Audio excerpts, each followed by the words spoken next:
Hello, Artful Manifestors. Thank you for joining me today for this timeless pick a card tarot reading. Whenever you come across this reading is when you're meant to hear it. To choose your reading, you're going to choose from one of these three lovely crystals that I'm about to introduce, or one of the cards I'm about to reveal.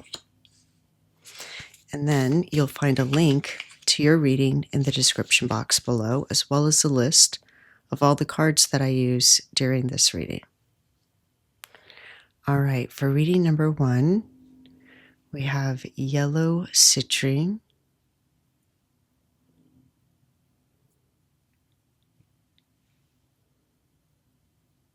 and for reading number 2, Kunzite,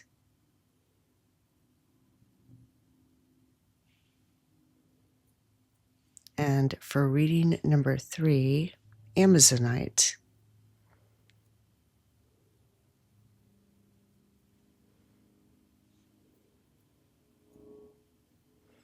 All right, let's look at the cards.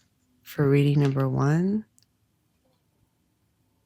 this is the image.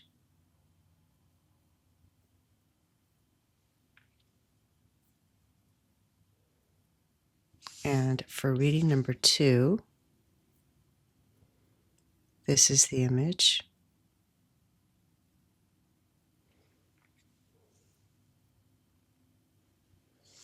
And for reading number 3, this is the image. Let your inner wisdom, intuition guide you. Whichever image or crystal you're most drawn to is most likely the reading meant for you. Of course, if you're drawn to 2 or even all 3 of the images, you're welcome to watch more than one, as there may be additional guidance for you there. Enjoy your reading. Hello, reading number 1. You chose Mamakia. In the Incan tradition, Mamakia is the revered goddess of the moon, wife of the sun god, Inti, and mother to the children of the earth. She rules over the rhythms of time, especially cycles, feminine mysteries, intuition, and tides. Her silvery light is not the blazing certainty of the sun, but the reflective, intuitive glow that illuminates shadows and hidden truths. She is also considered a protector of women, watching over cycles, fertility, and rites of passage. Mamakia holds the wisdom of the unseen realm, helping mortals navigate uncertainty with faith in cycles rather than linear certainty. This is card number 32, which reduces to a 5, a number of change, transition, and growth through challenge. As the moon, Mamakia reflects not just light, but also what we project onto her. This card asks, what stories are you projecting onto the blank face of the unknown?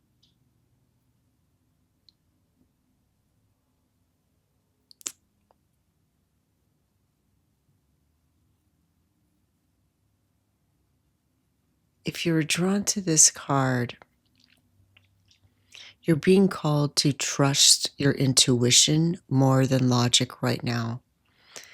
Allow yourself to be guided by cycles. There is no rush, only rhythm. Honor your emotion as sacred, as a sacred teacher, rather than an obstacle. Rest in reflection instead of forcing outcomes.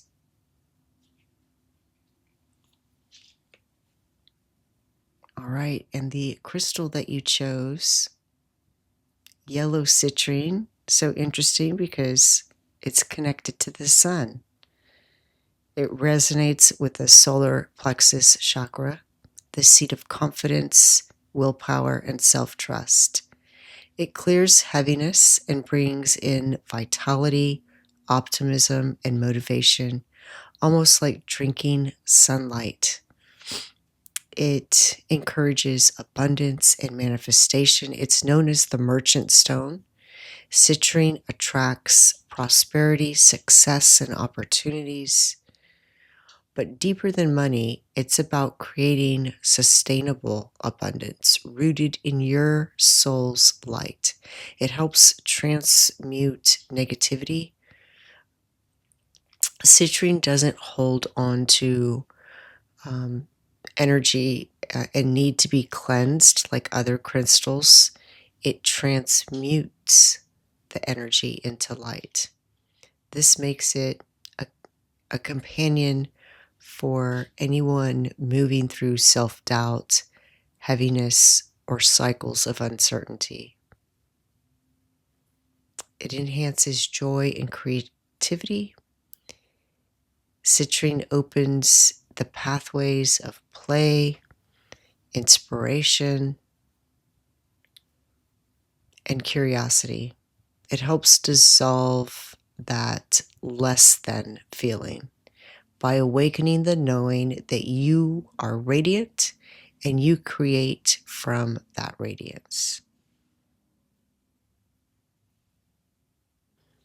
All right, let's find out more from the tarot cards.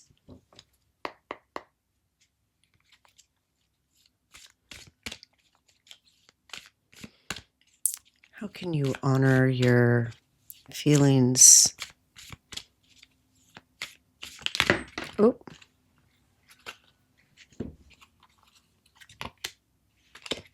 Look at that. We have the moon again. Wow.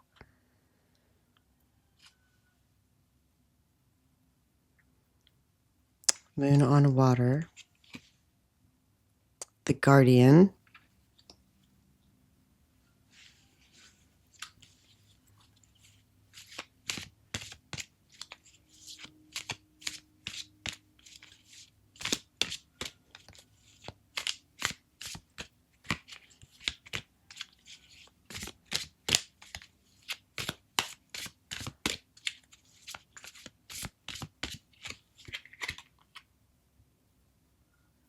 The King of Stones.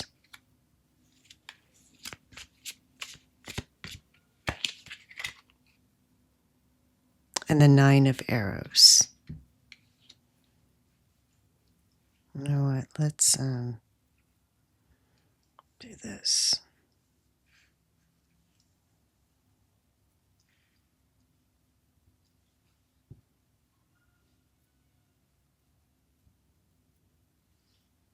You know, as I'm doing this reading right now, the moon is void of course. So we have Mamakia, the moon. We have the moon. We have this wolf howling at a moon. I feel that you're in this liminal landscape. This raw moment, a pause. We see this still pond under the moonlight with reeds at the edges. We see this heron.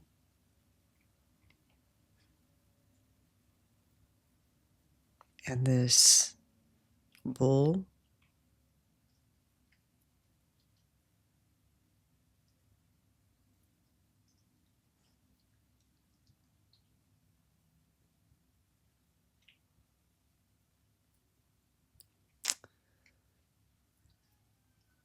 Your emotions are not blocks, but thresholds. They are mist on the water, obscuring at first, but then later revealing hidden depths if you stand still. Emotions can teach us. They're sacred teachers, especially the uncomfortable ones. They're invitations to enter the unknown of your own psyche instead of rushing to fix or bypass them. You're being asked to pause and honor the mystery they point toward. When an emotion rises, imagine it as mist on water. Ask what hidden shore or doorway is this mist inviting me toward?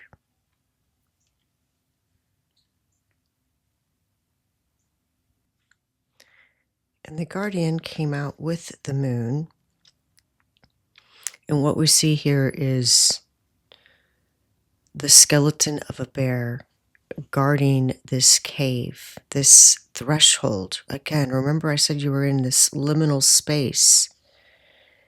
This is an initiation, an invitation to look at whatever challenge you're facing now, whether it's an internal conflict or an external situation.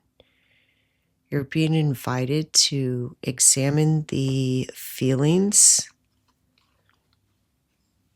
that rise up and see the pattern in it, like the heron rising above so that you can see a pattern. Staying grounded like the bull, and saying yes to this initiation, crossing this threshold.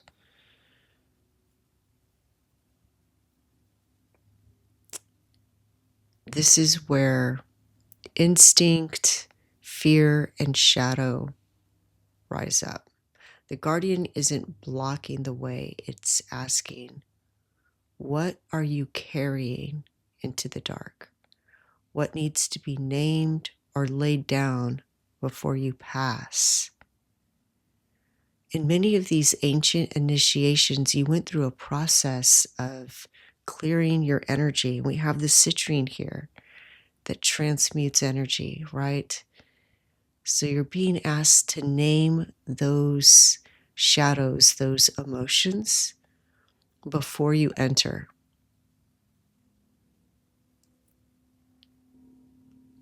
So we have these emotions that are cyclical and sacred thresholds. They shift between light and shadow, like the tides that the moon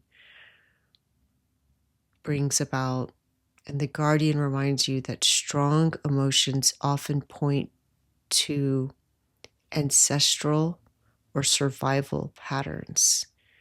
What feels like an obstacle is really a gatekeeper, asking you to face a truth before moving deeper.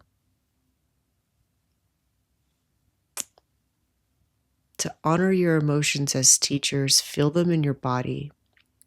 Where do you feel it? Where do you feel that emotion? Name it. Give it a name so that you can drop it and leave it before you enter. Step back and see the pattern of what activates this emotion. Name the emotion. Is it fear, desire? And allow the lesson to unfold without rushing past it or suppressing it. This is an opportunity for a huge transformation.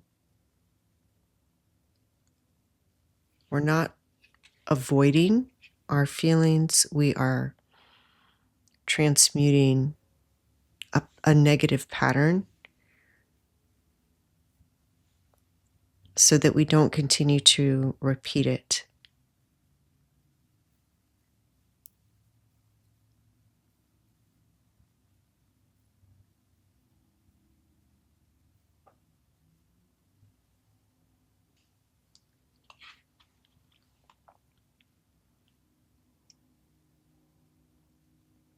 And here we have the wolf howling at the moon, king of stones. again, speaking that truth. It's like this wolf has emerged from the cave, transformed.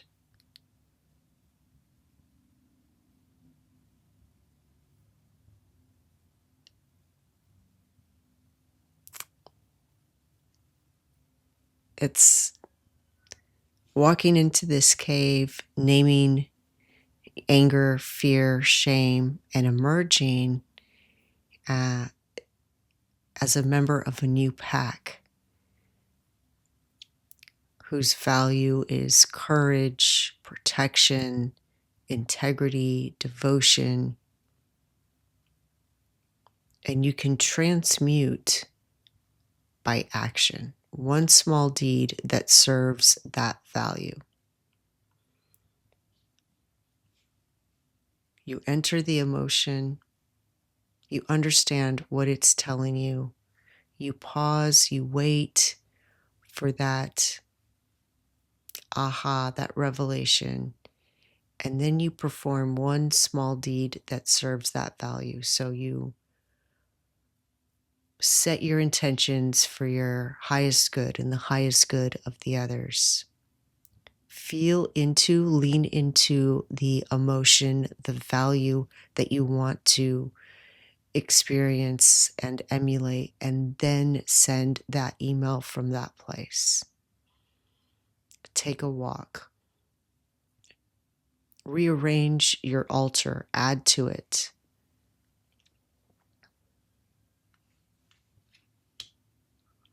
Do an act that honors what your emotion is telling you to do.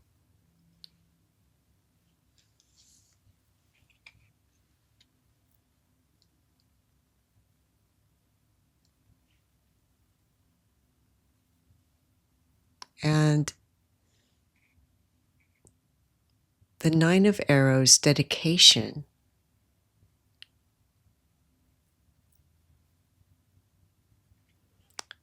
She's holding a bow, she's putting an arrow in there.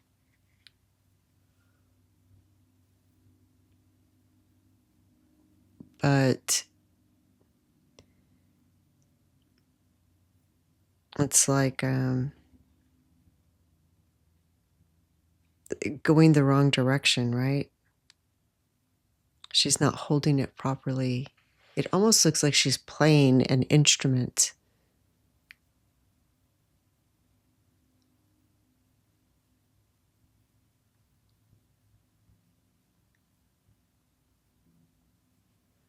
You know, and with the moon, the wolf howling at the moon, I'm sensing this kind of singing. And this looks like an instrument. You're being guided to shift from rigid aim to curious shots.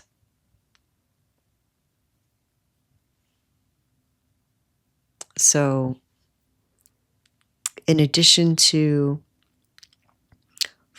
emerging from the shadow, emerging from the cave, aligning yourself with your pack of courage or integrity, and then doing an action that aligns with that value, follow that with playful actions, delightful actions. Sing, paint,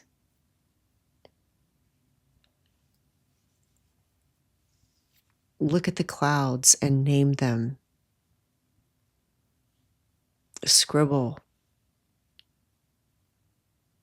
and do it quickly.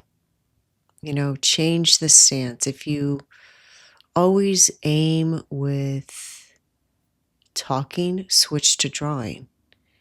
If you plan, switch to humming. If you perfect, switch to being messy for a few minutes. Just disrupt the energy. This is part of the transmutation process. We're disrupting the patterns. So you see a pattern, you're willing to go into the darkness, disrupt this energy, and then act with aligned action. So, for example, I'm sensing someone who there's something that happened at work that makes you feel icky. And you don't want to feel icky, and you don't want whoever else is involved to feel icky. And rather than feeling pressured to act immediately, go into your feeling, just see the patterns, the ancestral patterns, the survival patterns of fawning or defending, and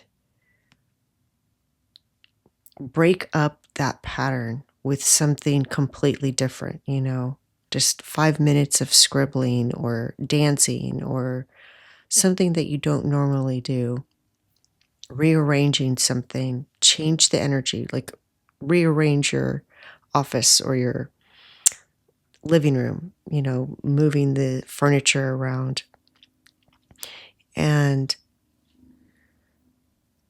align yourself with what you want to emulate, how you want that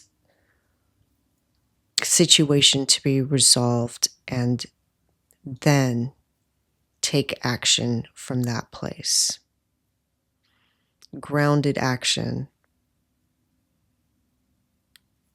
Reading at number 1, this feels like a really huge breakthrough, and I have complete faith in you that whatever this is, it's going to work out for the best. You are going to transmute this situation and come out the other side with a new perspective, a new way of seeing and doing and handling these difficult emotions and challenges. Please let me know if this resonates. I love to read your comments, and I'm wishing you the best. The light in me sees the light in you. Thank you. Bye. Hello, reading number 2. You chose Morrigan, Death and Magic. She is the Celtic goddess of fate, battle, and sovereignty, a shapeshifter who appears as a maiden, crone, crow, raven. She's not only a war goddess, but guardian of destiny and prophecy. This number here, 37, aligns with death and magic. 3 plus 7 reduces to 10, which is death and ending. And 10 reduces to 1, which is birth. So this signals the completion of something and the renewal, endings that seed beginnings. Morrigan doesn't coddle. She clears illusion. She stands with her ravens at the edge of the battlefield, whispering truth. She tells you to claim your power, or it will be claimed for you. And like reading number 1 being in a liminal space, reading number 2, I sense you're facing a soul crossroads. Perhaps old ties, toxic patterns or beliefs, or even inner self-sabotage. And Morrigan invites you to step into courage and radical truth. Her gift is clarity, even if it comes through the ending of something. And the crystal you chose is Kunzite. which resonates with the heart chakra, softening walls and dissolving fear around love. It helps you receive love as easily as you give it. It calms anxiety, heartache, or trauma held in the chest. It's especially supportive for those who carry generational grief or who feel battle-worn, aligning beautifully with Morrigan's medicine. It connects the heart to higher realms, creates a protective field around the aura, keeping harsh energies from sticking. And despite all its deep healing, Kunzite also rekindles innocence and play. It reminds us that sovereignty is not only about power, but about the freedom to love and be loved. So let's find out more from the tarot cards about what is coming to an end. What is this soul crossroads?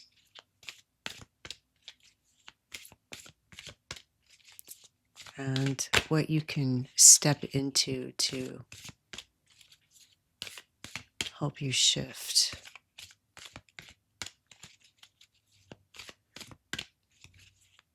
How can you step into your sovereignty? Oh. All right, we have the ancestor. Beautiful.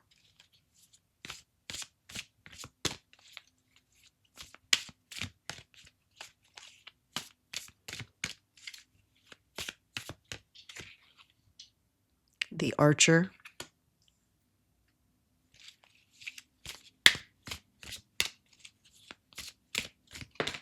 Oh. And the green woman. Wow, all major arcanas. I told you this was a soul crossroads.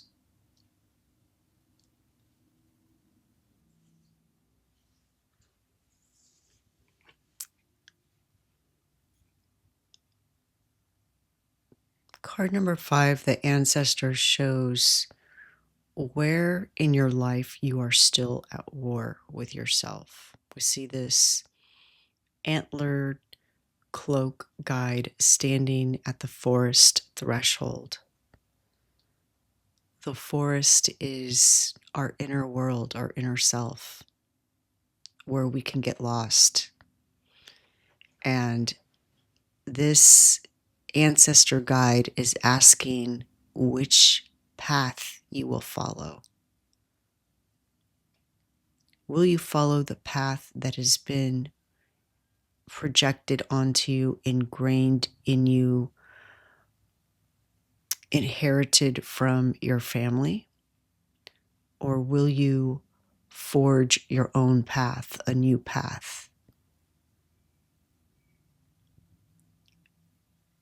You may feel like you're caught between living with these inherited rules and expectations and trusting your own instincts.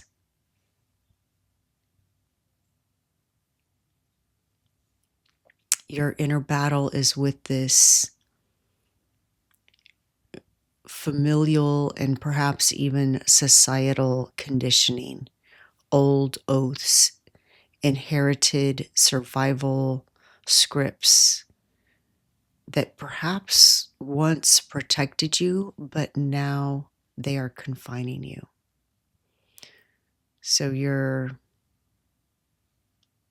emotions are rising up to let you know that you can free yourself, liberate yourself, walk your own path. You're not bound to this old path.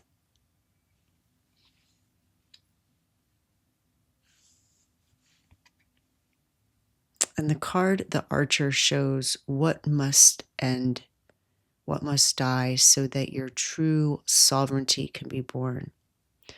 The Archer stands poised with their bow drawn, their eyes locked forward, fixed on their target.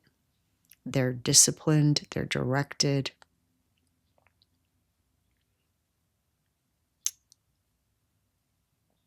But when sovereignty is dawning, what must die is the idea that there is only one right aim, one straight path, one correct target, right? We're letting go of that belief, the rigidity, the self-criticism of perfectionism, of only one right way. The single point obsession. That's what must die. Your sovereignty isn't about hitting a single bullseye. It's about embodying your wild freedom to choose, re-aim, even set down the bow.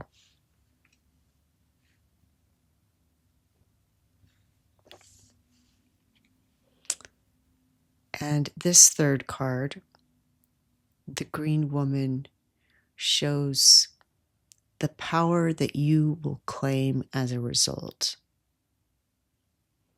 She's wild. This is the energy of a laughing, wild, fertile, radiant.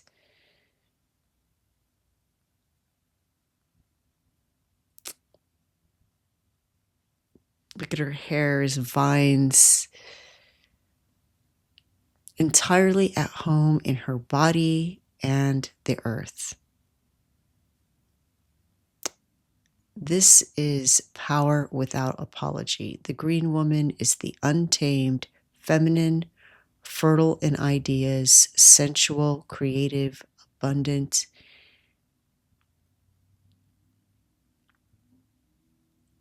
Not somebody repressed by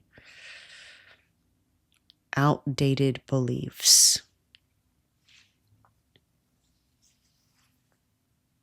Claiming this power means when these bindings from the ancestor card and the Archer's perfectionism falls away, you embody your sovereign aliveness. Playful, embodied, self-sustaining, in rhythm with nature. And what my guides are showing me is something wild, like her hair just growing, not choosing to grow in a perfect direction all at once and even, but just growing wild and full and beautiful. This true sovereignty is not a cold throne. It's dancing barefoot in your own skin, thriving without permission, rooted in joy.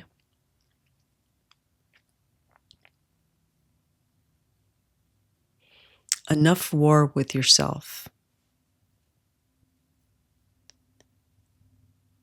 You know, this, your family, your society, this ancestor card, it gave you roots. This perfectionism gave you focus, but your throne is not theirs. Your power is not your bow. Step into the Green Woman, whole, alive, laughing, fertile, and free. This is where your growth happens. This is your true sovereignty. Soften this truth. Even as you cut old ties, do so with love. Let endings be acts of compassion, not cruelty, and let your sovereignty be gentle as well as fierce.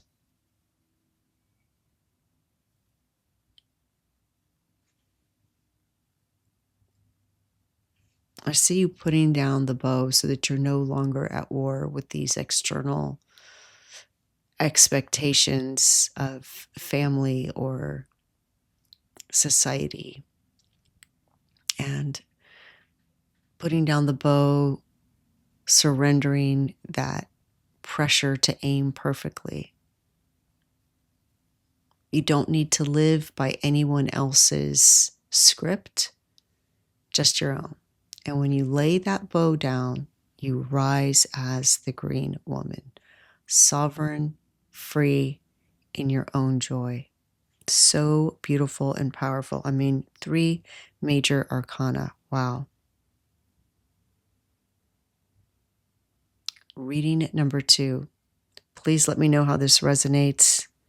I love to read your comments, and I'm wishing you the best. The light in me sees the light in you. Thank you. Bye. Hello, reading number 3. You chose Hecate, card 19, the in-between. Hecate is the ancient Greek goddess of crossroads, thresholds, and liminal spaces. And wow, because we had Mamakia, the moon, and Morrigan, death and magic for reading 1 and 2. So there's definitely a thread of energy flowing through all of these readings today. And I'm sure it has something to do with the moon being void, of course. Hecate is the torchbearer who guides souls through transitions from life to death, from one choice to another, from the known to the unknown. She is not safe in the comfortable sense. She dwells at the edge of the village where roads diverge, where shadows lengthen. She knows the mysteries others fear to face. To be in between is to stand neither here nor there, in a space of uncertainty and potential.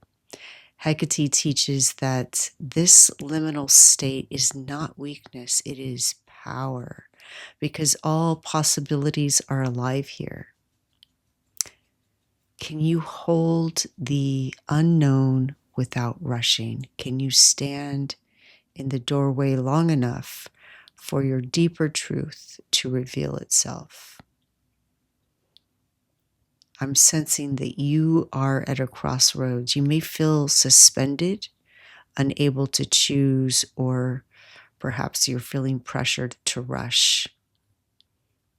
And Hecate wants you to stay with the threshold until clarity comes.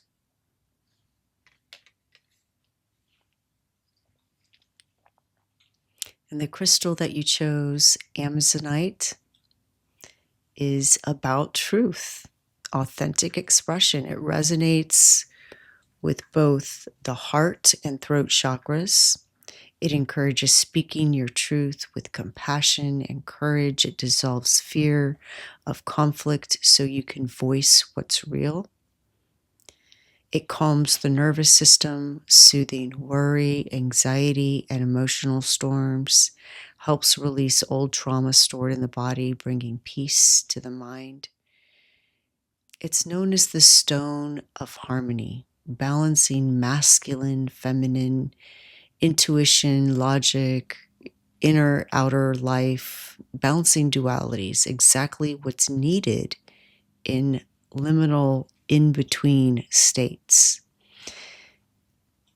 While Hecate teaches patience at the threshold, Amazonite gives the confidence to eventually step onto the chosen path once clarity reveals itself. All right, let's find out more about this crossroads that you're standing at.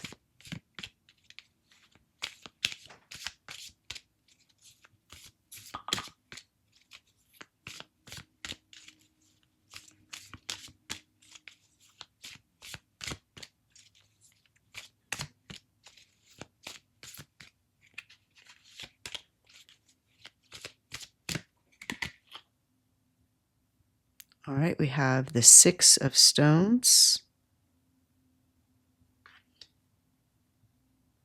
Exploitation.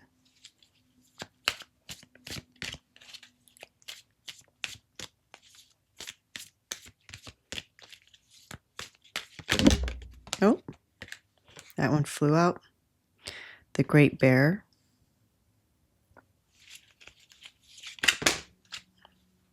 All right, that was too many, so I'm going to put those back.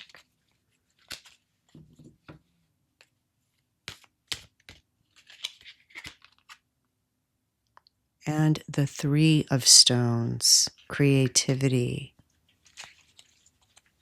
If you hear noises in the background, that is Debbie. The dogs, you can see them on Instagram. I love the imagery of these cards.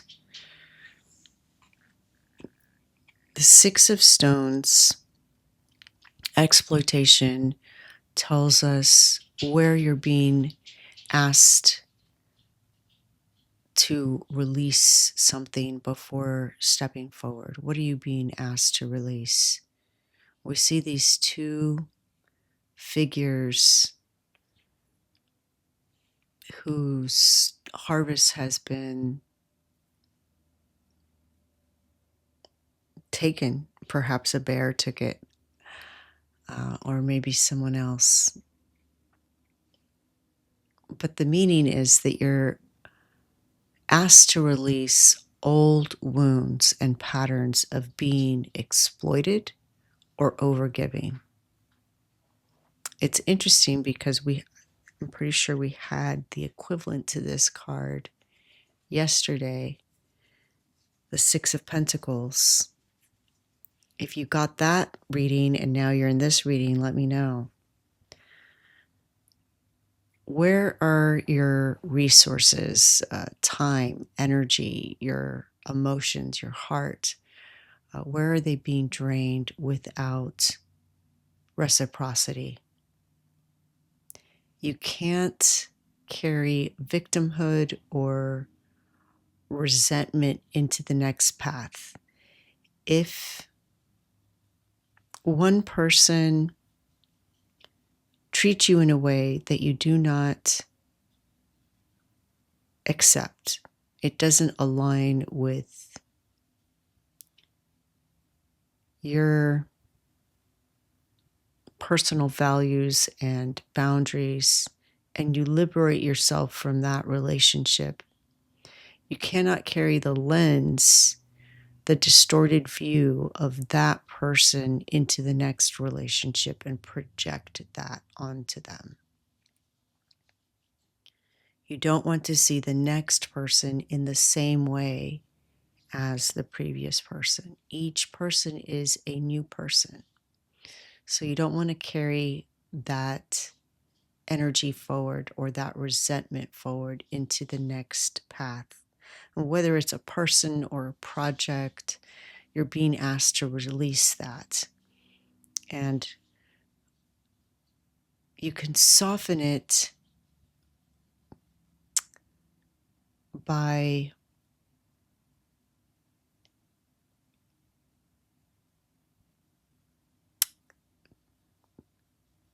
speaking boundaries and truth without fear or conflict. So think of Amazonite and the calm nervous system.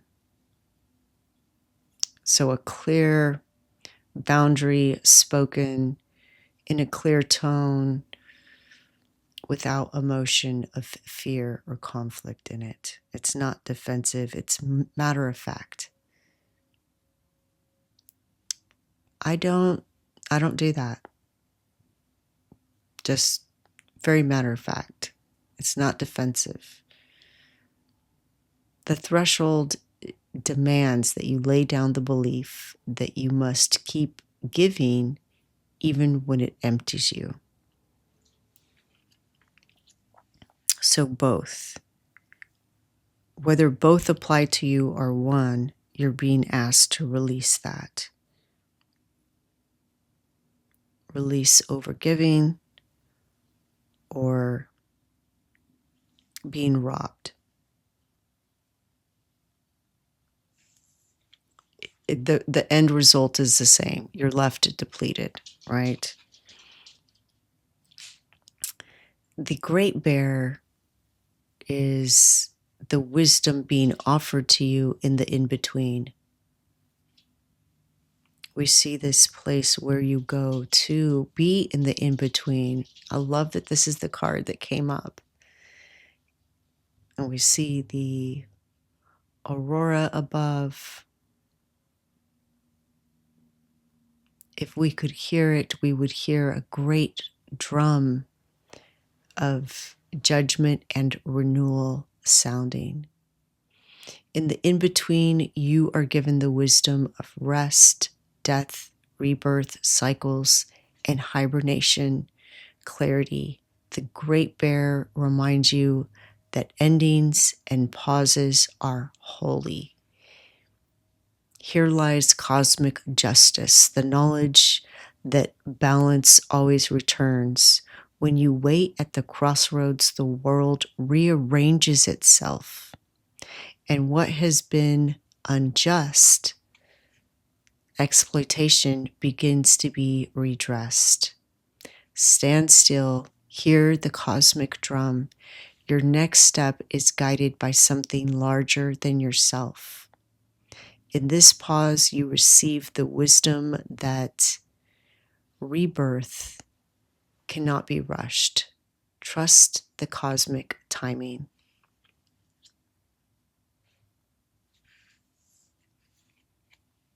And the Three of Stones tells us how you will recognize your true path when it's time to choose.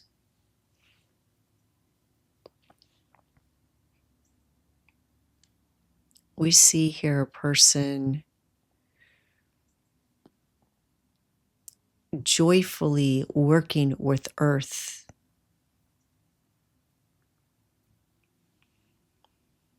embracing Mother Earth, and Mother Earth embracing her in kind.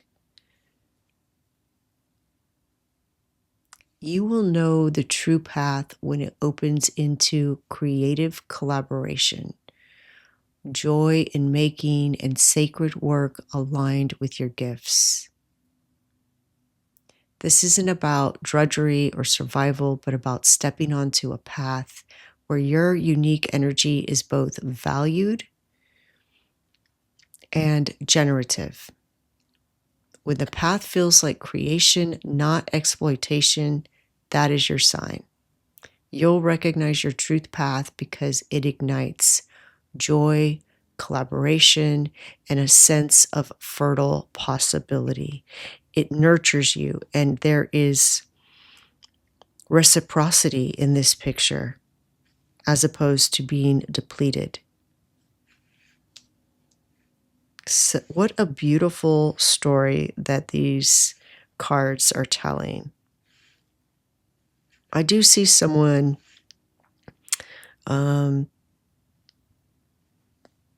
possibly changing jobs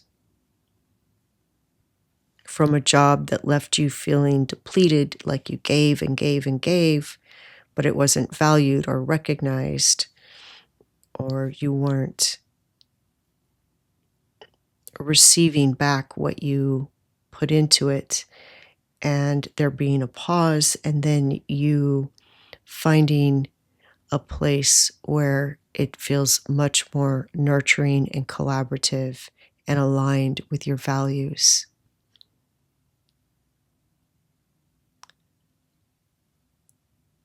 Hecate holds this liminal fire and asks you to leave behind cycles of exploitation, to honor the pause of rebirth and step forward when joy and creativity light the way.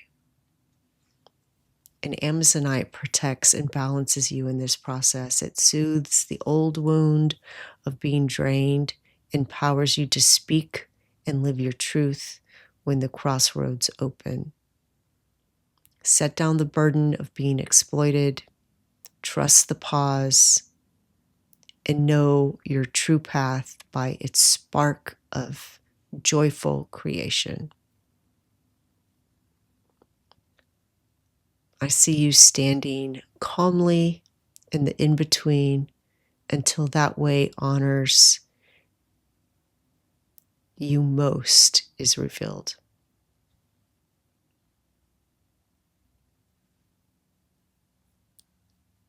Reading number 3. This seems like a huge transformation. Please let me know what you think if it resonates. I love to read your comments, and I'm wishing you the best. The light in me sees the light in you. Thank you.